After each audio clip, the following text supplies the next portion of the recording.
जब मिले थे हम पहली बार, तुम करीब आए थे मेरे। तुम्हें मैं अच्छी लगने लगी थी और मैं भी तुम्हें पसंद करने लगी थी। तब तुम्हें मेरे साथ वक्त बिताना अच्छा लगता था और मुझे भी तुमसे किया हर वादा सच्चा लगता था। घंटों घंटों फोन पर बातें किया करते थे तुम और मुझसे मिलने के बाद अक्सर लेट सोया करते थे तुम। हर बात पर तुम मेरे लिए केयर दिखाते थे। रूठ जाऊं मैं कभी तो तुम झट से मनाते थे।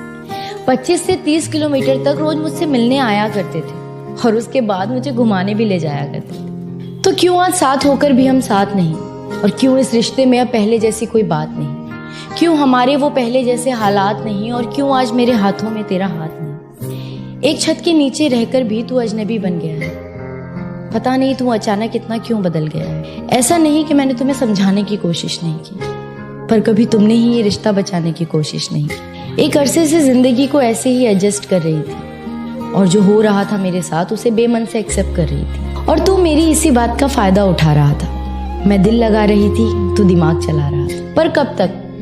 पर कब तक इन रिश्तों को घसीटा जाए? जहां चलना भी हो मुश्किल, वहां भला कैसे दौड़ा जाए? पर अब सच बताऊं तो बहुत थक चुकी हूं मैं, और इस घिसी पिटी जिंदगी से पक चुकी हूं। मैं जानती हूं कि मुझे कोई समझ नहीं पाएगा।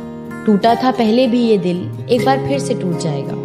पर इस बार मैं खुद से एक वादा करूंगी, दूसरों से कम और खुद से प्यार ज्यादा करूंगी। मैं हंसती रहती हूँ अक्सर, इसलिए कोई जान नहीं पाता, और इस हंसी के पीछे का दर्द कोई पहचान नहीं पाता। अब किसी को इतना पास नहीं लाऊंगी मैं, अब किसी को इतना पास नहीं लाऊंगी मैं, और किसी को इतना खास नहीं बनाऊंगी मैं। और जरूरी नहीं कि जबरदस्ती रिश्तों को निभाया जाए, झूठी मुस्कुराहटों से बेमतलब सबको हंसाया जाए। हम अक्सर ये सोचकर चुप हो जाते हैं कि लोग क्या कहेंगे, रिश्तेदार क्या कहेंगे, पर जिन्होंने कभी आपका दर्द जानने की कोशिश तक नहीं की, आप उनसे क्या उम्मीद रखेंगे? और इस दर्द में रहना है या इससे बाहर निकलना है, इसका फैसला सिर्फ आप कर सकते हैं। जरूरी नहीं कि अगर आपके पेरेंट्स के एक्सपीरियंस अच्छे हों तो आपके भी होंगे, उनके डिसीजंस अच्छे हों तो आपके भी होंगे। जिस सिचुएशन को आप फेस कर रहे हैं उसे आप ही बखूबी जानते हैं और कोई नहीं, और जो आपको समझता होगा वो आपकी सिचुएशन को भी समझेगा।